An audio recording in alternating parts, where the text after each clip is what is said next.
You believe you are in control of your own mind.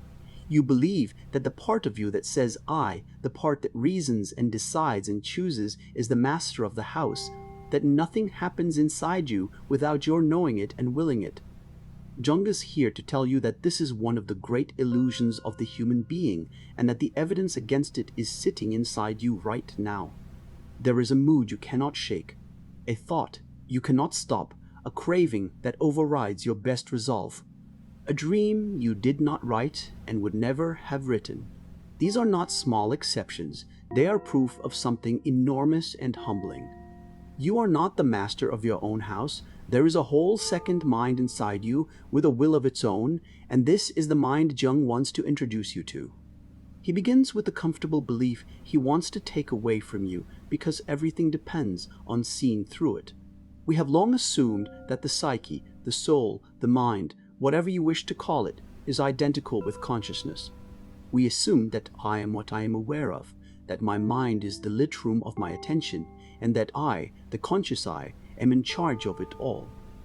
This assumption feels so obvious that we never question it, and it is false. The conscious mind, the part of you that says I, is not the whole of your psyche. It is a small lit room in a vast dark house, and the house is far larger than the room, and the house was not built by you, and you do not control most of what goes on in it. Here is the simplest proof, and you have lived it 1,000 times. Consider your moods.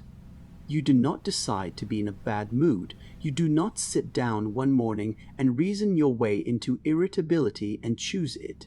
The mood descends on you. It arrives from somewhere you cannot see. It colors your whole world, and then, when you most wish to be rid of it, you find you cannot simply command it to leave. Try it. Try to will yourself out of a black mood by sheer decision. You cannot. And this tells you something staggering. It is not quite true to say that a man has his moods. It is closer to the truth to say that the moods have the man. They come upon you, they possess you for a time, they shape what you think and do, and then they release you, and through all of it your sovereign conscious will is largely a spectator. Who then is the master here? Not the I you thought was in charge. The same is true of the thoughts you cannot stop and the thoughts you cannot summon. The idea that will not leave you alone, circling and circling against your will at 3 in the morning.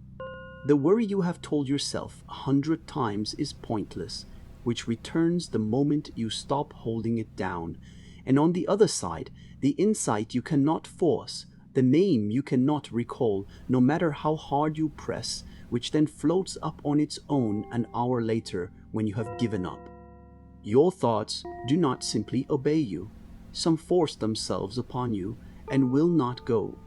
Others hide from you and will not come. You are not the author of your own mental life in the way you imagined. Something else is at work, something that produces thoughts and withholds thoughts according to a will that is not your conscious will.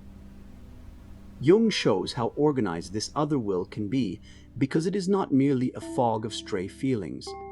Within the deeper psyche there form what he called complexes, knots of feeling and memory and image gathered around some wound or some powerful theme, and these complexes behave almost like independent personalities living inside you. A complex has its own energy, its own intentions, its own point of view, and when it is touched, it seizes control. You know this from your own experience even if you have never named it. There is a certain subject that the moment it comes up makes you suddenly hot, defensive, unreasonable, a different person from the calm self of a moment before. You did not choose that reaction. The complex did. It rose up, took the controls, and spoke and acted through you, and only afterward, when it released you, did you stand baffled, asking yourself why you behaved that way, why you could not stay calm, what came over you. What came over you was a piece of your own psyche operating with a will of its own, a splinter personality that you do not command and that, in its moment, commands you. And these complexes are not shy about announcing their independence.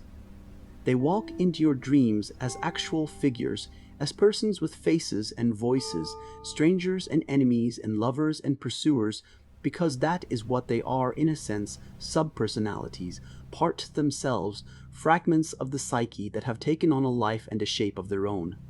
When you dream of a menacing figure who will not let you pass, you are very often meeting one of these autonomous powers face to face, personified by the dreaming mind into a being you can see. The conscious I is not alone in the house. It shares the house with a whole population of these inner figures, each with its own will, and the I is merely one inhabitant among them, often not even the strongest. And then there are the dreams, which are perhaps the clearest evidence of all. Every night you witness a whole world rise up inside you with people you did not invent, places you have never been, stories you did not plan, full of meaning and strangeness and sometimes terror, and you did not write a word of it. Who did? Not the conscious you, who lay there asleep, as surprised by the dream as any spectator.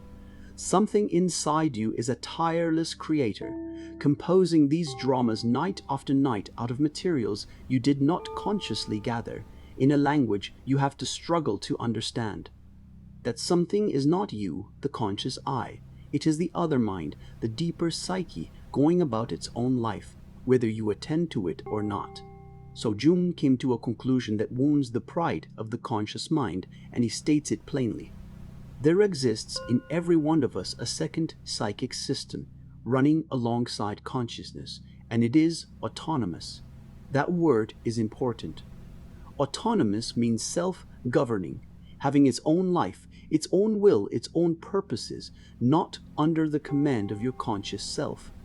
This is not merely a basement where you stuff the memories and wishes you would rather forget, though it contains those too. This is a living, creative, active power in its own right. It produces moods, thoughts, images, dreams, impulses on its own initiative, presenting them to your conscious mind the way the outer world presents its events to your senses. You do not make these things. You find them. They happen to you. Jung dwells on that distinction between making and finding because it overturns the whole modern attitude toward the inner life. We have grown used to treating the psyche as if it were our own private invention, a thing we produce and therefore a thing we ought to be able to control and arrange as we please. If you are anxious, we say, simply think differently. If you are sad, simply choose to be otherwise, as though the psyche were a tool in your hand. But the deeper psyche is not your invention any more than the continent of America was invented by the man who first sailed to it. It was there before he came. He discovered it. He found a reality that existed independently of his wishes. And so it is with your own depths. When you turn inward and meet the powers that live there, the moods and the complexes and the dreaming creator, you are not inventing them.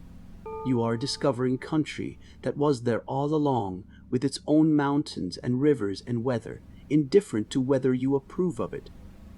This is what Jung means when he says the psyche is objective.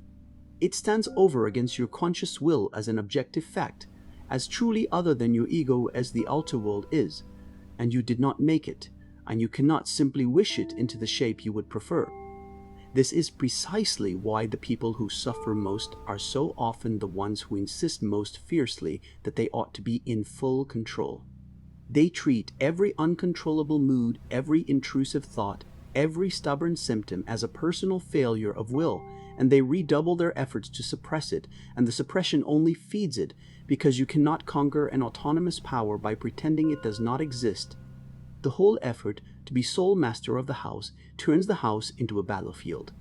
Health begins at the opposite pole with the humbling admission that there is more in you than your conscious will, and that this more is real and must be met and reckoned with and listened to rather than crushed. Now Jung knows how this sounds, and he knows the resistance it provokes because he met that resistance in nearly everyone, including, at first, in himself. People do not want to hear that they are not masters in their own house. It offends the very thing that says I, the proud conscious ego that has staked its whole sense of itself on being in control. To admit that there is a power within you that you do not command, that can move you, flood you, possess you, create within you against your will, feels like a kind of dethronement, and it is. But Jung wants you to understand that this dethronement is not a catastrophe. It is the beginning of wisdom and even of a strange relief, because as long as you believe you are the sole master of your mind, every mood you cannot control, every thought you cannot stop, every compulsion that overrides your will is experienced as a personal failure, a sign that you, the master, are weak and broken. But once you understand that these things arise from an objective psyche, a second system with its own autonomous life, you can stop flogging yourself for failing to control the uncontrollable and start doing the only thing that actually works, which is to enter into a relationship with this other power, to learn its language, to come to terms with it. Think of what this changes in practice, because it is not an abstract idea, but a different way of living with yourself. When a dark mood descends, the master of the house attitude says, I should be able to stop this. What is wrong with me that I cannot? And it fights and loses and adds shame to the darkness. But the other attitude, the one that knows the psyche is an autonomous reality, asks a different question. It asks, what is this mood? Where has it come from? What is it trying to say? What in my depths has stirred? It treats the mood not as a failure to be crushed, but as a message to be read, a weather coming from a country within that has its own reasons. And this changes everything, because a power you are fighting blindly only grows, while a power you turn toward and listen to can be understood, and what is understood can be related to and integrated and slowly brought into harmony with your conscious life.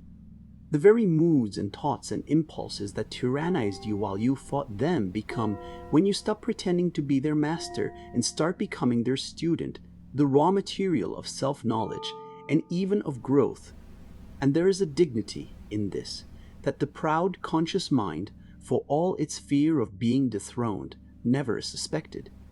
To be the sole master of a small lit room is a thin and lonely sovereignty. To be a conscious self in living relationship with the vast and creative psyche, drawing on its depths, listening to its dreams, reckoning with its powers, is to be a citizen of something immeasurably greater than the ego ever was. You lose the throne of the little room and you gain the freedom of the whole house. That is not a loss, that is the beginning of becoming a complete human being, one who is no longer at war with half of himself, but in conversation with the larger reality he has discovered, living in his own depths. For here is the deepest part of what Jung learned, and it is the thing our whole rational age has forgotten. The psyche is real. It is not a vague nothing, not a mere byproduct of the brain, not a private fantasy with no substance. It is an objective reality that confronts you as surely as the external world does. Jung came to express this in a phrase that he held to be one of the most important truths he knew. Everything that acts is actual. Anything that has effects, anything that produces real consequences in the world is real, whatever its nature. And your psyche acts. Your moods change your behavior. Your fears alter your body. Your inner images drive you to act, to love, to flee, to create, to destroy. A thing with such power is not nothing. The psyche is as real as a stone because, like a stone, it acts upon the world. The inner world is not less real than the outer.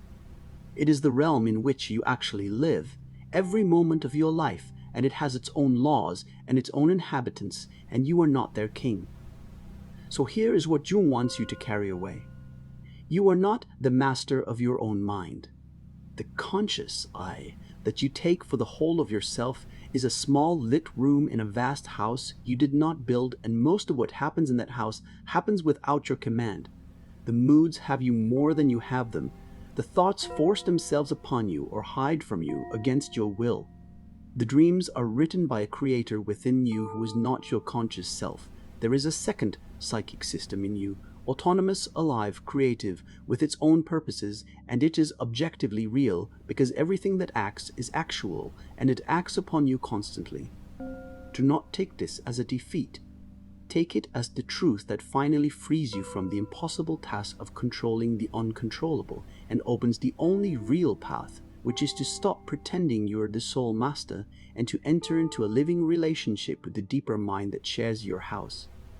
If this unsettles something you thought you knew about yourself, write 2 words in the comments so you mark it and so others find it. Write, the house. And when you are ready, come to the next one, because if the psyche is this real, then we must follow that thought to its astonishing conclusion. The only world you will ever truly know, the only reality you ever directly touch, is the reality of the psyche itself. That is where we go next.